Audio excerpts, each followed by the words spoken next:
Lina Orlando, and I am an awareness coach. And today I want to share with you a little bit of wisdom that I have gleaned on my spiritual journey. And the topic is transcending the ego. Now, this is a huge topic for anybody who's on a spiritual journey, especially as you move into the more advanced stages of it, because the ego is what we are all transcending. And what is the ego? So I'm going to give you just a little general understanding of what the ego is, not only so that you have a real clear knowing of what needs to be transcended, but also when you understand what the ego is, then you can see the way to transcend it. So it's like you need both sides. You need an understanding of the ego in order to transcend it, and you need to be able to recognize that transcendence of the ego is nothing more than a backwards process of undoing the ego. So let me give you an example. And actually, it's more than an example. This is a reality of all of us. So before I go into this detailed explanation, in order to transcend your ego, you need to understand what's going on here. Spiritually, what is going on here. And the transcendence of the ego is the letting go of the limitations that have us be so confined in an identity that keeps us so physically focused. It keeps us believing that what we are and what everything else is a world of matter, a world of form. As you enter your spiritual journey, you begin to understand that we're energy. You begin to understand that there's more to us than what we thought that there was. And the awakening process is a remembering that what we are is pure consciousness. This is non-physical, formless consciousness. No different than the air that we breathe. Literally, it's no different than that. However, because our attention is not on that we're energy, our attention is on that we're physical, we have forgotten. We have created an entire belief system. We have become identified with the idea that what we are is human. And when that idea gets so solid, it's really hard for most of us to accept that what we are is actually energy. And not only are we energy, but we're energy patterns, which means that every single person is vibrating at their own pattern. And the pattern is determined by how dense your thinking is or how light your thinking is. So if your thinking is a thinking of love, of joy, of unity, and you live your life from a sense of that belief system, then you're going to experience peace. And when you're at peace, your vibration is very light because you can go anywhere because you're at peace. If your thinking is more fear-based, if you're coming down on the scale of emotions of between love and fear, there's a whole range of emotions, and that's not what we're going to focus on today. Today, we're going to focus on transcending the ego. But to understand how to transcend that ego, you need to understand that the fear-based emotions, the fear-based thinking that we hold is what has us feel so dense and confined. And, well, most of us know because we've experienced it or we know others who have. When the thinking gets to be so negative, it presses down. The weight of those beliefs press down on us. It's what depresses us. And that's a pretty heavy load to carry. So let's get right to how do we transcend the ego by seeing how we create it. So as energy patterns, there's a decision that gets made. There is a belief, and the belief has a level of density that has every one of us enter into physical form through a body. We start off with a physical body, but these bodies are bringers of love. Love is what we are, and let me give this person a sweet, happy face. So somebody with a very light ego. So they're happy. Love is what we're here to share. This is when we are living our lives from the truth of who we are. Even though we might be physically focused, we know that what we are is the energy of love. And that love is meant to be expressed. It's meant to be given to the world. So what is the ego? The ego is the beliefs that I begin to have about myself and others. I get a name, I get labeled. So now I can only be the person with that name. I'm Lina. I cannot be Bobby or Susie or Rick or James. I'm Lina. And Lina has an entire belief system that is unique to me based on my life experience. What this belief system looks like is like a bubble around us. It's as if we're encapsulated inside of a belief system, and we make all of our decisions in the world based on the beliefs that we hold. Now, when we're little, we take on some beliefs that it doesn't take us long to transcend them. First, we have the belief that we can't walk. Then we have the belief that we can. So in essence, our bubble gets a little bit bigger because what we do is we transcend the belief of the what I cannot do. And then you get a little older and you begin to run. Now you create another bubble.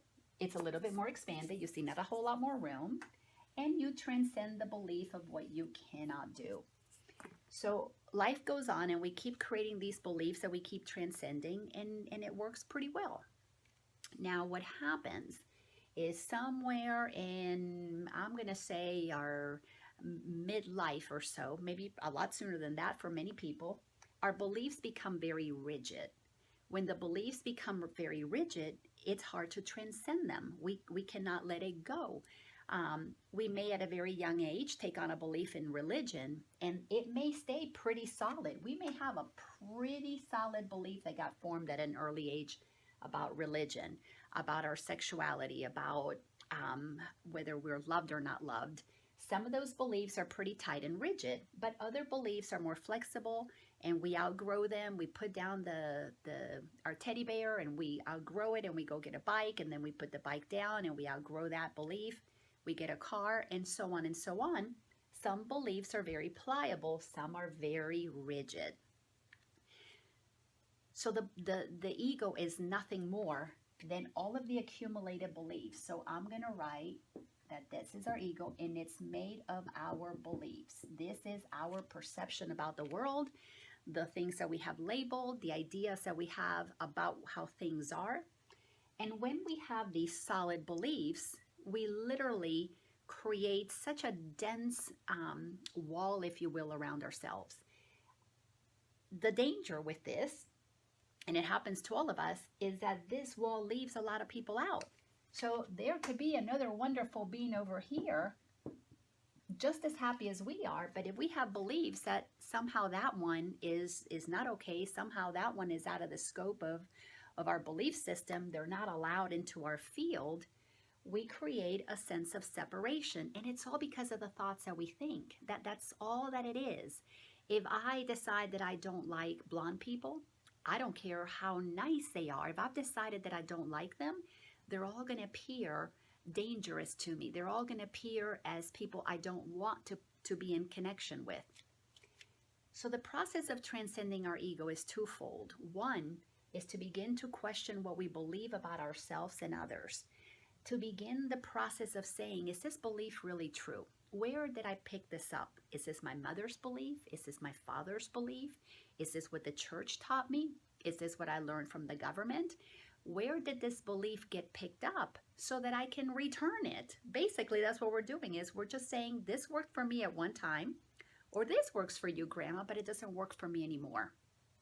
As we begin to transcend beliefs, what we begin to do is create a space within our ego structure, within our field, where we can begin to let more of the world in. And here's the cool thing, we get to create a space where we can let more of ourselves out.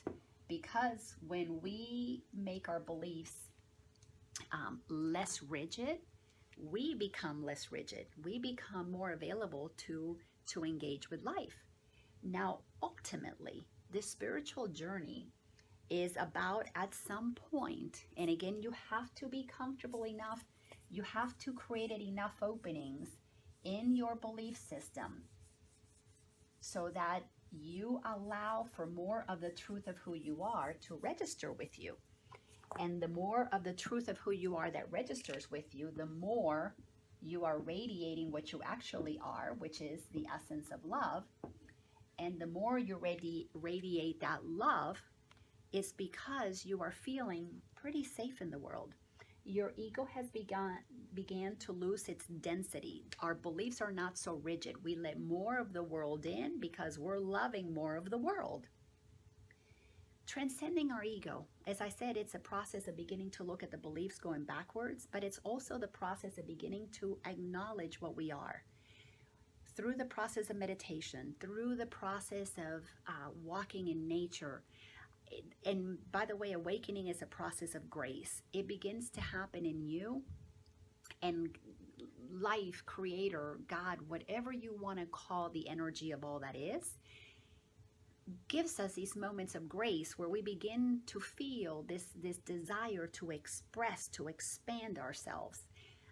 However, once we have those experiences, then our work is to undo the barrier to the continuation of the expansion.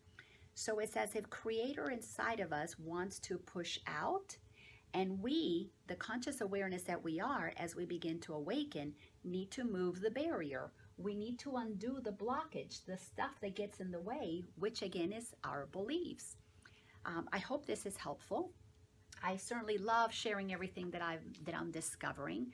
I certainly know the truth. I've had those experiences, and I absolutely, with certainty, know the truth of my creator.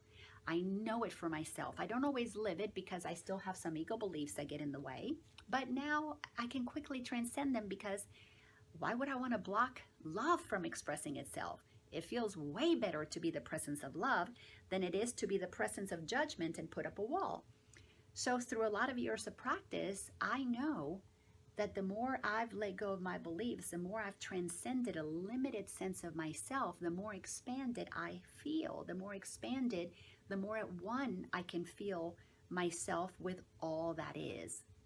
Now, I know that I don't feel oneness with everything, but those things that I don't feel oneness with, when I begin to have ego thoughts about it, I begin to feel tight and tense, and I begin to feel a pulling back. And that's where the practice comes in. There are lots of things that I don't know if I feel oneness with until I'm in their presence, until I'm in its presence. And then I can see, okay, right now, what is it about my ego that I need to transcend? And the thing is that if I don't transcend it, it's okay. I just stayed inside that limited perception. I mean, it's okay. Again, I hope this is helpful. And if you like the teachings that I offer, if you've seen some of my other videos, please come to my website, linaorlando.com. I love sharing this information. I am getting ready to create a brand new website where I'm going to have lots of courses and wonderful things that will assist you in your journey. So come visit my website. It's not ready to launch. It's probably going to be sometime in the fall of 2016. However, come visit what I already have now and sign up for my newsletter, or come attend some of my current workshops. I offer classes around the Atlanta area. The purpose for the website is so that I can teach classes internationally, so that anybody anywhere can click on their computer and have access to the teachings that I so love to share. And the reason I do this is because the more I let go of my ego, the more I realize that we're all the same. We're all the same. I've been teaching and coaching now for well over 10 years, and everybody wants to do the same thing. We all want to express ourselves. We all want to expand our goodness, but we're afraid to do that because of the beliefs that hold us back. Looking at those beliefs, understanding what's going on is what I love to teach, because we become empowered when we have awareness. And my work is called The Power of Awareness for a reason. Anyways, thank you for spending this time with me. I love you dearly, and I know you are magnificent, as am I, and as is everybody else. Thanks, and have a beautiful day.